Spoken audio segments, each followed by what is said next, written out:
Welcome to day 2 of the New York Latino Film Festival. The panel that you are sitting in today is Universal's GTDI and NBCU launch presents the Building a Below the Line Career in Film and Television Production. NBC Universal has been a sponsor of the festival for many years, and they've been so supportive of our filmmakers. So we're excited to be able to present this panel to you today. I'd like to introduce our moderator, Jazz 10K, who will be leading this conversation today. Jazz? Thank you so much, Maria, and thank you to the New York Latino Film Festival and, of course, to NBC Universal. I'm Jazz 10K, Senior Artisans Editor at Variety, and really excited to be here today for today's conversation, Universal's Global Talent Development and Inclusion and NBCU launch presents Building a Below-the-Line Career in Film and Television Production. We've got such a fabulous lineup and a fabulous conversation ahead. And throughout, we'd love to hear from you. So we'll be taking questions. If you've got a question, just raise your hand and we'll try to incorporate that into the conversation. So before I introduce our incredible panelists, let's take a look at our sizzle reel. If someone told me a year ago that I would be working on this movie, I would have told them that they were crazy. We're on the set of Jordan Peele's Nope. This experience has been a blast. So this is day 54. You just learn bit by bit how to function on a set. Early morning hike. It takes critical thinking skills, communication skills, working with a team. All right, pictures up. I'm learning from the best. This is a absolute masterclass. I'm Kevin Ochoa. I am a costume trainee. My name is Robert McTire. I am in set lighting. My name is Taro Mayorga, grip trainee. I'm Christian Hidalgo, and I'm the camera trainee. I can tell you firsthand, it was just a resounding success. We had some really talented fledgling crew members come in and hold down real posts. Very grateful to my partners, Hollywood CPR and ARC. The trainee program allows me to help with fittings, set costuming, and everything that's involved with the costume department. This program allows me to be honest, real set, and learn from the best. This was new for us to have somebody that you get to teach what you know and see somebody who's eager to learn and to be a part of the team. It's been a great experience. Our camera department here is absolutely amazing. With Christian being our camera trainee, I'm trying to give him all the knowledge that I have, as well as learning alongside with him. I would absolutely recommend this program to anybody who is interested in working in the business. And I want to thank Universal for giving me this opportunity, Jordan and his team. I'm proud of Universal and our partnership. I'm proud they're really looking to change the industry in the name of inclusion and making real concrete steps. My advice to anyone that wants to become a trainee would be to look deeply into what motivates you, work really, really hard to make those connections, and just do your best. You will be noticed. It's just about putting yourself out there.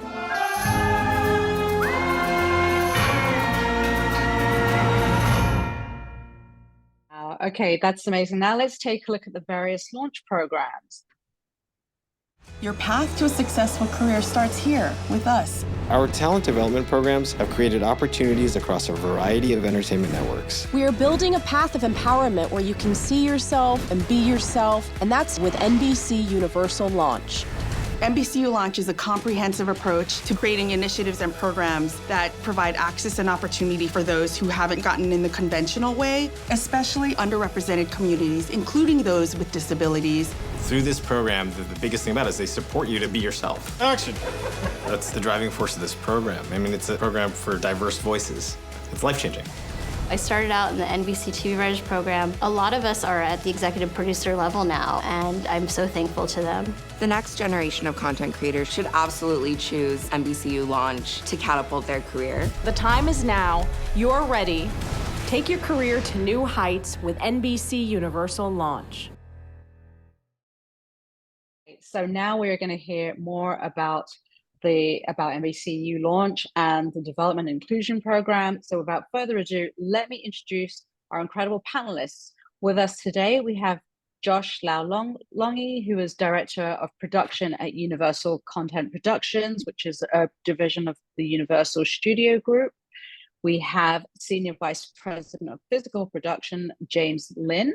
And from NBC Launch Below the Line Trainee Program, we have Glenn Montecastro, who is a grip on Based on a True Story. And also from the GTDI BTL Trainee Program, we have costume designer on Ahsoka and the Mandalorian, Kevin Ochoa. Hello and welcome to you all. Thanks for having me. So my journey really started, I guess, when I was a kid, always interested in film and television, specifically film. And so that was just always an interest and somewhat of a passion, but never really acted on it until after college. I thought, let me go ahead and see if I could, make this something of a career. So I interned for a film festival. Luckily, there was a board of director of the film festival who happened to be an executive producer for a TV show. He connected me with the line producer for a show called a scripted half-hour show called Whitney. And that was my foot in the door into the industry. And so I started off as, an office PA and worked my way up to a production coordinator, moved over to the studio side, and I've been here ever since. So that was, in a nutshell, my quick journey. I love that. James, what about for you? What was your journey? Thank you first off for having us. We really appreciate it. My journey was a little bit different. I went to school for something totally different. I went to school for architecture, landscape architecture, but I feel that actually informed my conversations with a lot of the artists out there. When I first started, I started as a camera PA for Road and Track publications, did a lot of car stuff, then transferred over to commercials, then features, and have been in freelance prior to here at Universal for like 25 years as a location scout and manager, but happily have made a family here at Universal for the past 5 years as SVP. So yeah, I love that you said the word family, and we're gonna dive into that a little bit more. Glenn, talk about your journey. Hi everybody, thanks for having me here. I'm really glad to be part of this, but sorry if I'm a little nervous. I feel a little bit underqualified compared to my co-panelists, but yeah, because I'm just budding into my career right now, so I'm still very new to this. But how I got started, growing up in LA, how can you not want to be in the movie industry? Ever since I was a little kid, seeing productions everywhere, TVs, movies. But yeah, I went to school to start trying to get into audio at first at a Cal State Northridge, but that didn't really work out. And only recently I've been able to, actually get more to the movie business by getting into the Hollywood CPR program, which is what I can thank a lot for getting into my craft. But yeah, that's pretty much it so far. Yeah, I love that. And what about for you, Kevin? Where did your, love for costume begin? Like, what was the film, and, how did you get to where you are today? My journey began in the fashion industry. I went to school for fashion marketing and management, so I was on the business side of things, but always have been inspired by design and aesthetics. And I worked in visual merchandising, fashion show production, celebrity styling, went all around the world doing that. And eventually I got burned out and took some time in the beauty industry, which was really great to work with teams of people and learning all different personalities. And then the pandemic happened. So I decided to switch gears, go back to school. And I'm also a proud alumni of the Hollywood CPR program, which is what got my foot in the door to be on Nope. And that segued into working on 2 Star Wars TV shows. So pretty exciting stuff. Yeah. Do you want to tell our audience a little bit about what the Hollywood CPR program is for those who don't know? Absolutely. Hollywood CPR is an independent program that operates to give people an opportunity to get their foot into the door, to work on Hollywood productions, stage, film, TV, all that kind of stuff.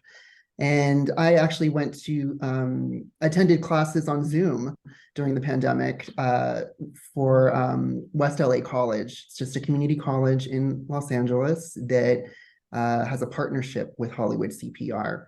And through that partnership, that's how we were able to get our experience in the real world. And Hollywood CPR has been around for, oh gosh, I want to say over 20 years now. And it's changed people's lives. It's changed my life, definitely. And it just gives people an opportunity to really shine and work in a capacity that allows you to learn and be respected by your peers, that you are there to learn and to grow, and they want to help you. Yeah, I love that. Josh and James, I'm going to have you talk a little bit about the executive side of, like, because I think, to Glenn's point, there's so many areas, when you live in LA and you want to get into the industry, there's so many paths that we can go, right? Talk about, like, what made you want to get into the exec side and working on that, and like how you got mentored into your respective career paths. Sure. James, do you want to go first? Oh no, please, you go first.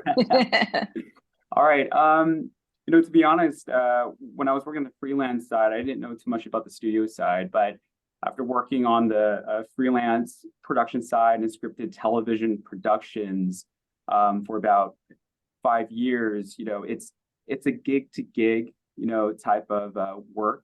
So it's short term, more than 3 to 6 months for each TV production. It was long hours, as Glenn and Kevin, are learning. So I was looking for something more, I guess, more stable, more year round, and something more of a path, because my path on the freelance side was, I'm good at production management. I will, my path is to become a producer. When I joined the studio side, it was a bit of a leap and a bit of an unknown, but it was pretty clear, in my first year joining the studio, as a coordinator, not quite an executive, but being around the executives and learning that the studio is where the decisions are made. These are where the decision makers are, both on the production and creative side. I knew right away this was the track that I wanted to be on. And there was a clear path.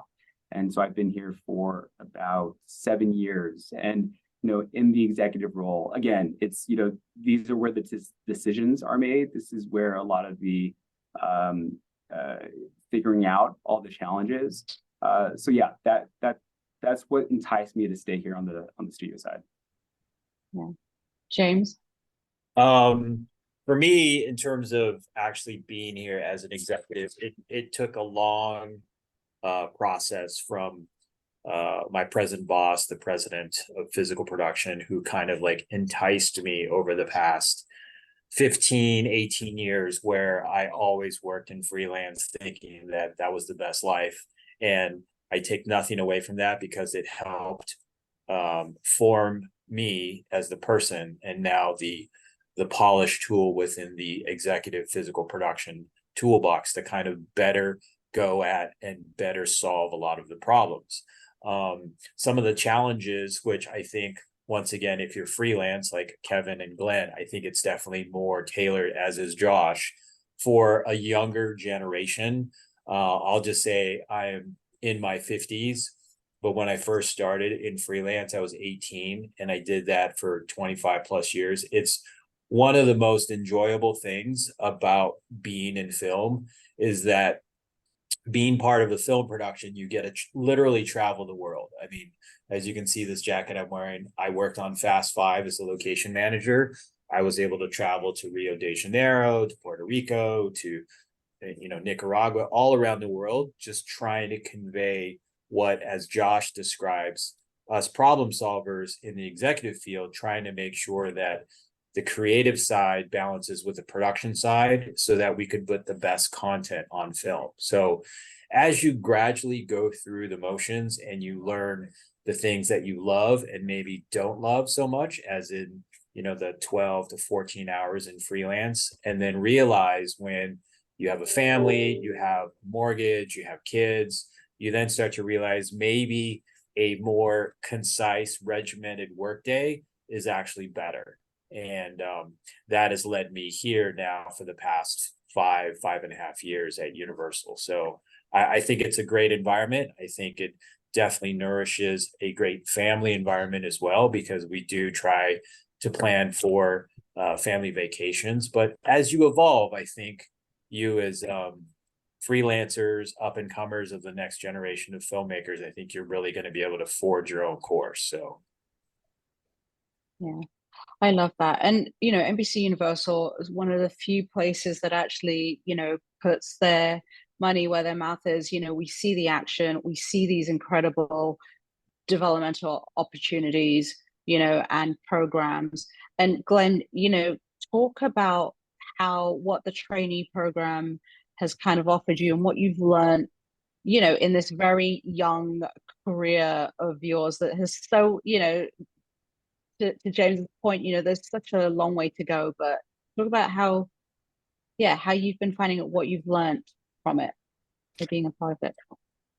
Yeah, so the training program was honestly a blessing. I feel really lucky to have gone through it.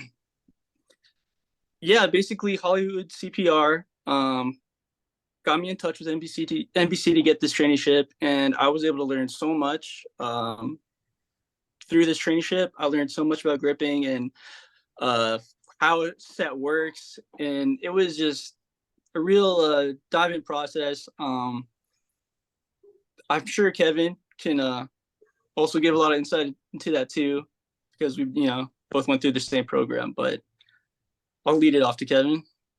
Yeah, the trainee program, like I was saying earlier, it gives you an opportunity to work alongside the people that have been in that industry and are established. You are seen as someone that has earned a spot to be there, and you're essentially taken under their wings to learn the craft. And you get to kind of put your hands into everything that the department does to find your way, to find out what it is that makes you inspires you creatively, or where your skill set lies. I'm actually someone that realized while working on Nope, I don't like to be on set very often. I prefer to be there on days where we're establishing costumes and making sure that things are looking perfect for the scene. But I like to be behind the scenes. I like to be running around town shopping like crazy. Pardon me, my phone just dinged, sorry. I like to be running around town shopping like crazy, buying fabrics for Star Wars TV shows. Like that's where I like to be doing things. So the trainee program is such a great jumping off point to give you an opportunity to really find your footing and to understand where you want to focus. And ultimately, it got me into the union, into IATSE as a member of 705, which is a huge deal. There's people that have worked over a decade non-union that haven't been able to achieve that, and for whatever reason. And I was able to do so in a relatively quick amount of time, but it's also, I paid my dues on set and working beforehand as well in fashion, and just learning how things work and being a fan of film and TV as well. Yeah. And this is to your point, and a little bit to what James had said earlier, you know, one thing about working in the industry, whether you're new to it, whether you've been in it for, you know, years or decades, is the hours. Like working in the industry is not a 9 to 5 job. It is, you know, you could be shopping for a fabric at 3, you know, shopping online at 3 o'clock in the morning.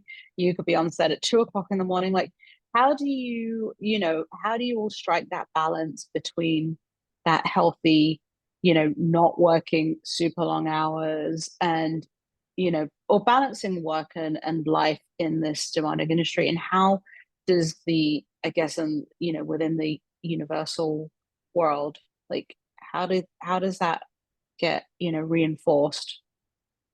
So it's for the whole panel. So James, do you want to start it?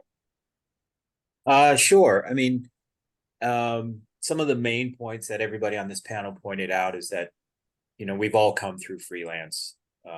We all know that oftentimes that you are not just requested, but really are kind of help shaping how the workday will be. And from the studio side, where we budget for 12-hour shoot days, oftentimes is from the freelance side, you know that the 12 hours is 10, 11 hours of shooting with 2 to 4 hours of prep and wrap at the end of the day. So a lot of the individuals, such as myself, who was in locations for many years, that often may involve you having a pre-call. So if, regular crew call is 6, guess what? You're in locations, you show up at 4. And hopefully there are other individuals to help carry some of the strain over the course of the day. So you aren't working 12, 14, 16 hours a day. But as you go through the evolution of various projects you do, from, commercials, music videos, movies of the week and whatnot, to hopefully attain that brass ring of like, I'm working on a feature and we're doing the best possible work we can. That evolution will definitely shape in terms of, once again, it'll find both your passion for what you do and find what your stress level may be, so that you can find that balance. And when you do, it's really great, because once again, I see a lot of smiles on this panel, both supporting the fact that if you really love what you do, it doesn't matter if you're working 10, 12, 14 hours, it's not really considered work.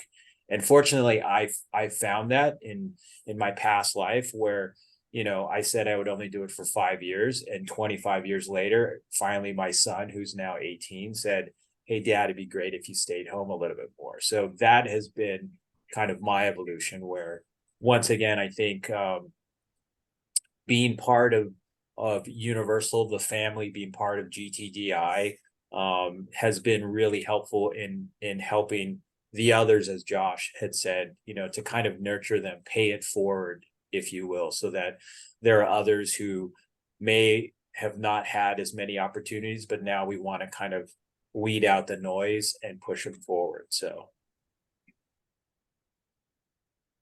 Yeah, if I could add to that, I mean, I second everything that James mentioned. This isn't an easy industry. It's not for the faint of heart. It's for those who truly love the industry and love film and TV and want to be part of it. Because it is long hours, 10 plus, I pulled 13, 14 hours just in the office alone sometimes. But you're there because you're creating content and you're creating something special, and being, on set, being on, I call it ground zero in physical production, it's a pretty magical experience. So it's worth it if you're wanting to be part of this industry. When it comes to work-life balance, unfortunately, I wouldn't say that there is a work-life balance, but it's a lifestyle that you adapt to. And like James said, you find that balance, whether it's trying to take a break in between gigs, between shows and projects, or, some other way. But you really have to have a passion to survive in this industry. And starting off as a PA, because I know that this panel is about below the line careers, everyone starts at that level. And it's a great level to start on, because as a PA, you are constantly meeting, crew members, different departments, whether you're a costume PA, office PA, set PA, you're constantly interfacing with, people from the show, so that you can experience, oh, maybe I want to jump into this department, or this is what strikes as an interest to me.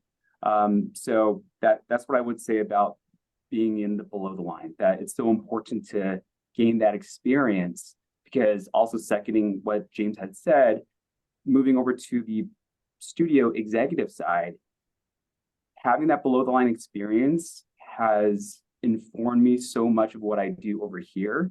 And it's so invaluable. I was able to hit the ground running. And even in my role right now, I know that experience on set that I would not have if I were, starting fresh from the studio. That's not to say that starting here on the executive level at the studio, you won't have a successful career. On the contrary, we have heads of production and experienced senior executives who have, started their career here in the studio. But having that below the line experience, I'm a big proponent of that. And then just one last thing about work-life balance on the studio side. Hours are still long, it's different, it's more regimented, but as problems come up, you have to solve them. Whether you're getting a 3 a.m. call because it's 6 a.m. in New York and there's an issue with a location or a talent, you're going to have to answer those calls. The training is going to keep going, and despite challenges that come up. So it's about problem solving and being on call. But again, you kind of adapt to that lifestyle and try to find a work-life balance within that. Yeah. If I'll piggyback off of the work-life balance conversation. In production, it is very demanding hours. You do adapt to it to, piggyback off of what Josh was saying as well. It's something where you adapt to the hours and the workflow.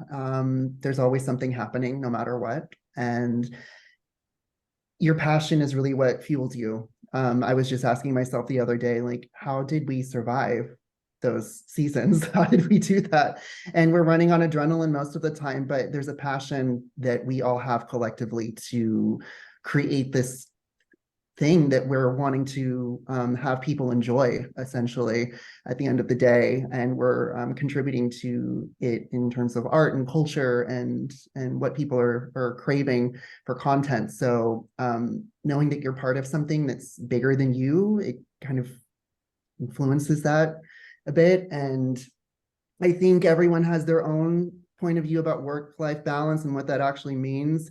I know what my values and goals are with that. It would not be the same as someone else's. So I think you have to look within yourself as well to find what it is that you really need. If you want to start a family and really be focused on that, there are ways to do that and still be working in the industry. It's just about finding that pathway.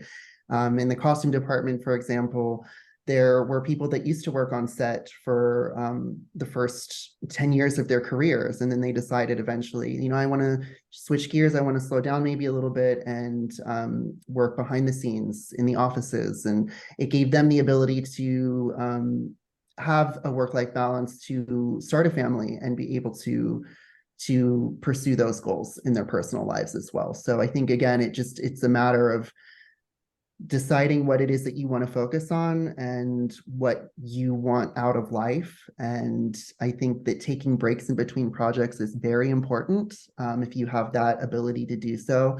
I think I'm someone that really responds well to really working hard for a chunk of time and then taking about a month off and recharging and then going back to work again. And really being the best that I can be and being have the energy tanks refueled, essentially.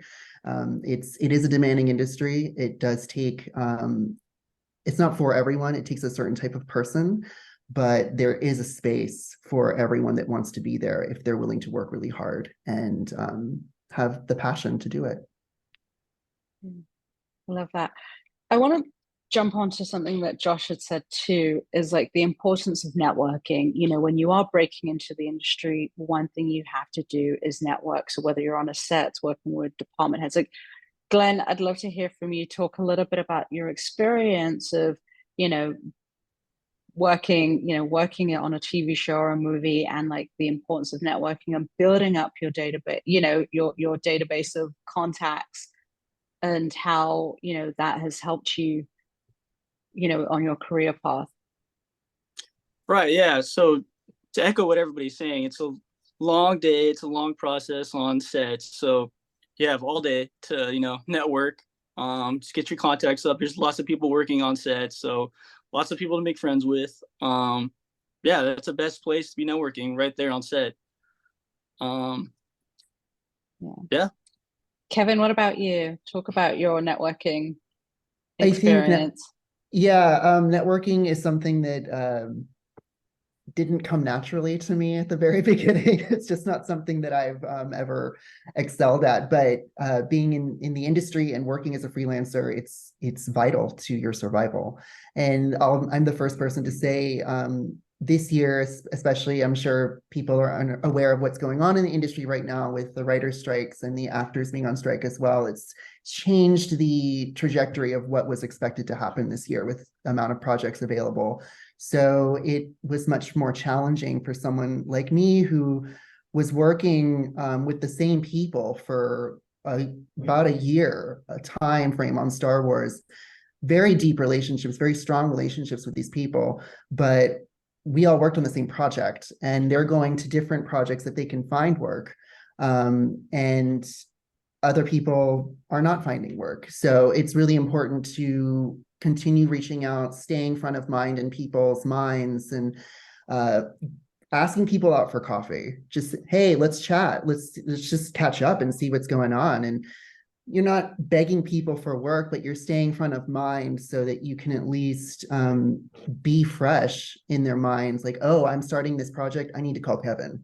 He needs to go out and shop for X, Y, and Z. And I will also say that one of my instructors from West LA College, when I was going through Hollywood CPR as well, she has been instrumental with getting me jobs this year. She's my shining star. She's helped me tremendously to get on some jobs when I wasn't sure what I was going to be doing next because things were so slow. So it's been a challenging year, but at the same time, I'm very grateful for having that network of people. While it might be a little bit smaller than I'd prefer right now, I have very strong relationships. And I think that's really what you have to focus on, is nurturing those relationships and just believing in yourself. Like I said in the video, if you got it, you got it. You're gonna make it. You have to believe in yourself. Yeah. I mean, I know we've talked a little bit about mentorship, and we saw Nope and Jordan Peele, and such a great director with masterful eye. Like, talk about learning from him, or like what lessons you learned from being in Jordan's world. I think working on that set, first of all, it was just such an eye-opening experience to be around so many people that are so talented at what they do. But Jordan's method of directing, seemed like it was a collaborative effort. He really took an input from people as well, and really nurtured every department. Everyone was equal and balanced, and there was this underlying sense of pride, and everyone was just really excited to be there. So I think it made it a lot easier for us all to be at our best, even though it was like 100-degree days in the desert. We're all sweating and miserable in that way, but we're also fueled by what we were doing. And Jordan was just an incredible leader on set, and our first ADs were amazing as well, just to keep the show running. And I think that I learned a lot about camaraderie on set as well, working with him, and just, again, him leading in such a wonderful way. It all trickles down from the top, from whoever is running the show. So I think that I learned to really value that and look for that whenever I am on set as well, and hoping for the same thing for whoever's running the show. Yeah, love that. Let's talk a little bit about the actual production process, and choosing projects and greenlighting them. Like, talk a little bit about what goes into getting a project going. I'll go first. A lot of planning and a lot of prepping. It's very crucial to production to lay a solid foundation during prep. And a lot of planning, a lot of detailed planning goes a long way. When it comes to green lighting, our creative partners are important players to, as a studio, to get our content sold to a buyer. But where production comes in, at least on the television side, we'll help inform our creative partners with a budget based on assumptions that we know, assumptions that we'll talk through with our producers, with our showrunner, so that we can get to a number that is informed, that we can go out to a buyer with a budget that this is how much the show is going to cost. And with that'll inform a buyer to greenlight a project, and then we'll go into the writing room, prep, production, and post, and deliver the project. But can't emphasize enough, a lot of planning and prepping well ahead of the writing room and prep and all these different phases of production, because production keeps on going, it does not stop, and you're on a tight schedule. So planning goes a long way. Yeah.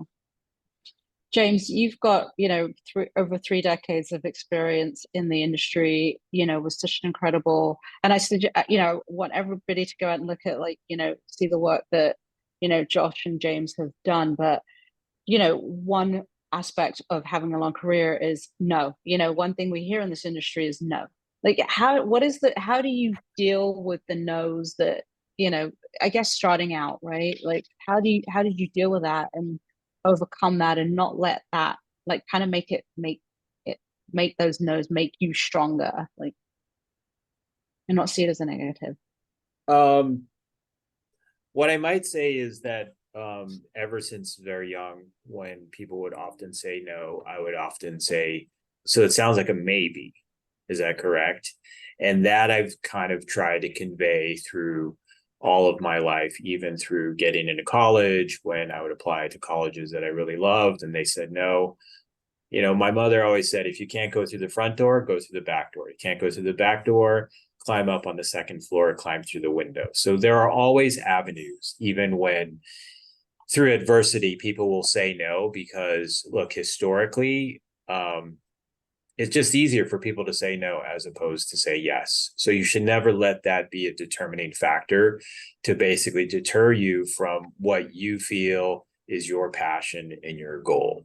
With that being said, definitely over the past 30 plus years, I've been fortunate enough that, very much like Josh, where we sit in the executive suite where you get a seat at the table, and that nomenclature of a seat at the table is often not only just representation from GTDI, but also from a person, quote unquote, not within the studio system. Because I came from freelance to come into the studio system so far later in my film career, they sometimes often want a different point of view. So I've tried to definitely lay some groundwork, some foundation for others to follow, that, when they say, hey, what are your opinions? I'm happy to put up my hand and say, hey, what about this, this, and this? I know I'm probably going to hear no from a couple of people, probably the ones in the creative suites who are saying, yeah, that's not really cost savvy. But then it gives you an opportunity to expand on your point of view so that it'll walk them to where you're sitting at the table to say, I never really thought about it from that point of view. So, don't give up is probably the best underlining message I can convey. For every 10 no's, there will be a yes. And you just want to be ready for when that yes comes, because when that opportunity comes, there'll be other opportunities just as quick, but sometimes that train goes in a very long circuitous path. And by the time it comes back again, hopefully the no's have not beaten you down, and that you will continue pursuing what your dreams are, for sure. Yeah, I love that. I just want to check in with Maria to see if there are any audience questions, because I can't see the audience. So Maria, are there any questions out there? And if you do have a question, if you can direct it to a member of the panel, that'd be great. Does anyone have any questions before we keep going?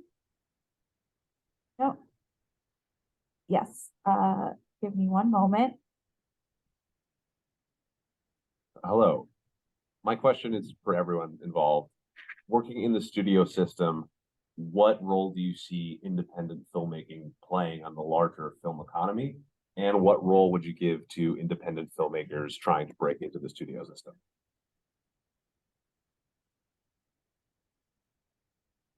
Josh, do you want to start that? Well, I'll have James go first. I don't have too much experience in the independent film world, but I have something to say about. I'll have James go first. Okay, thanks, Josh.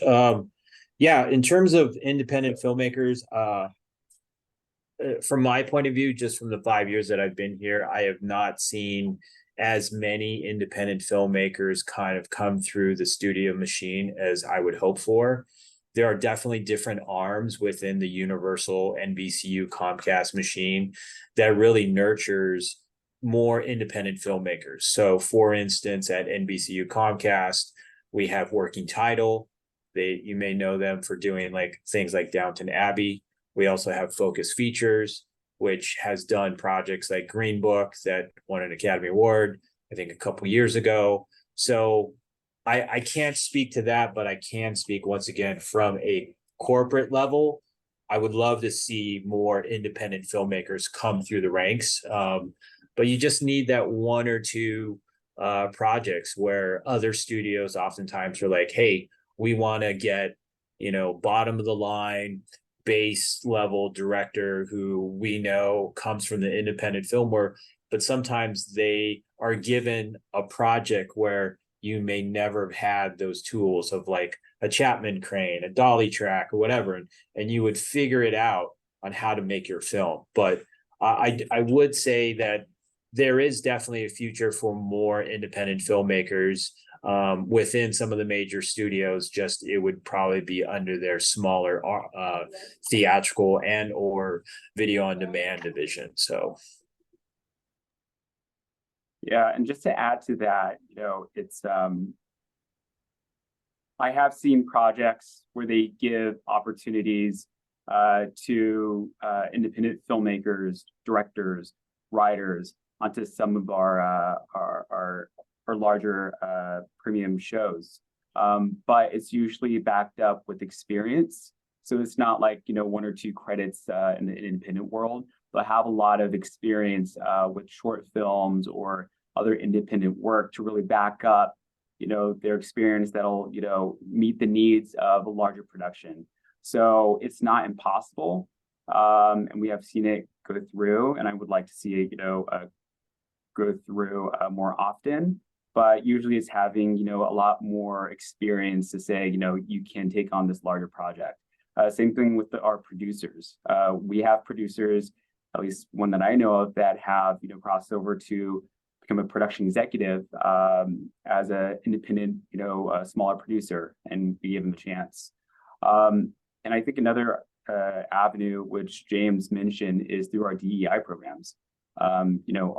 Our DEI launch program for the TV side, there are initiatives for directors, for writers that seem to come from the independent world, and just giving them that opportunity to, expose them to our broadcasts and our other television shows.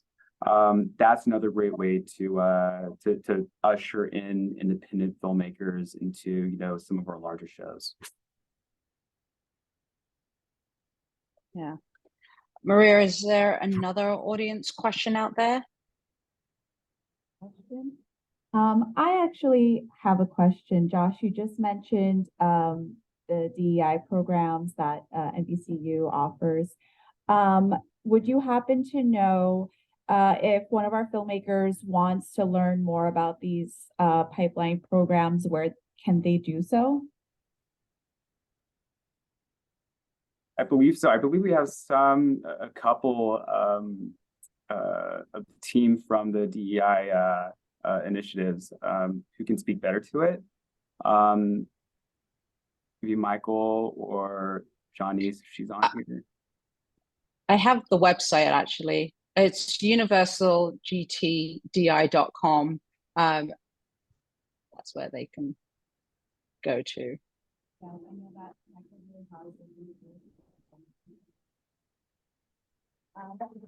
We don't have any questions right now, and we can keep moving forward.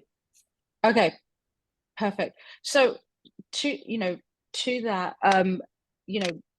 talking about the diversity of everything, do you think Hollywood is, and I know NBC Universal is really doing this, but how have you seen the Hollywood landscape change over the years that you've been working within the industry, from freelancer to C-level? I'll be happy to take this just because I've been doing it for a while. I will say, and I don't want to step on anybody's toes, but it was definitely more one culture, one ethnicity that back in the day you primarily saw Anglo-Saxon individuals. Let's just call it that, because we're all people of color, especially, and diversity on this panel. I don't know what it's like in the audience, but I will say that over the past 15 years, I have definitely seen an evolution of where the makeup of film crews, their backgrounds, have evolved into more of a United Nations, a United Colors of Benetton, if you want to call it, a Gap ad, however you want to phrase it. And I definitely think that that's really great, because as we all have seen, working in freelance, for a certain while, you can fake it until you make it. But if you're able to survive after 5-10 years, you definitely have a skill set that a lot of the other individuals that you work with recognize and say, that person, that individual is somebody we need on our team, because they bring a refreshment of either new blood, new skills, things that, you know, the old senatorial crews wouldn't be able to do, that now that's what we need. So I have definitely seen an evolution. I have seen actually maybe more so push from the GTDI here at Universal, as well as some of the other studios that are closer to us. But I think there's still more room to grow for sure. So. Yeah, and when I started the industry about 12 years ago in the freelance world, not a lot of diversity below the line. You know, I would have conversations with, you know, a Filipino best boy electrician or a, you know, Hawaiian AD. We had conversations about, you know, it would be great to see more diversity. Since leaving, I don't know if it's become better. I imagine it has, but knowing that we have programs like the below the line traineeship program that pipelines, you know, underrepresented groups from places like organizations like Hollywood CPR to our shows, I believe that's going to help change that. You know, it's very much the industry still about, you know, who you know, and, you know, seeing that there's this other avenue to get, you know, these groups into the industry is great. And I believe there will definitely be more diversity below the line. I love that. And Glenn, I just want to hear a little bit from you, because you mentioned you're a grip. Like, so talk to us a little bit about, you know, what exactly a grip does, and, you know, what are the skills that you need to get into that specific area. Right, gripping. It's still a mystery to me, right? Everybody wonders what a grip does, but learning on set, you learn fast about what we do. We're involved in a lot of different pieces of making a production, from everywhere from the camera to the lighting. We got our hands in that. It's a very involved craft, so lots of hands-on stuff. It's a very rewarding experience though, because you're constantly working. I like to think of it as like hurry up and wait kind of thing. We've got to do our job as quick as we can, and then let everybody else film their shots and get their work into while we're, you know, making everything look great for the shot. That's the best way I could explain it, I guess. You know, it's without getting into the minute details of the gear and stuff. But yeah, it's definitely a career path that's very hands-on. Love it. People are going to go and they're going to look up what a grip does. That's what Right. I recommend you all do. So just a last question, and, you know, a quick sentence or two, because you've given so much incredible advice for this whole conversation. But, you know, any last words on advice you would give to anybody out there on wanting to get a start in the industry? And Glenn, I'm going to start with you, since you were the last one to speak. Let's go around. Yeah, sure. It's I think you got to find your goal of what you want to do in filmmaking and just pursue it. Just keep working hard, knowing what you want to do, and just keep at it. Get as much work as you can. Work on whatever you can. Just have that goal and just keep trying hard.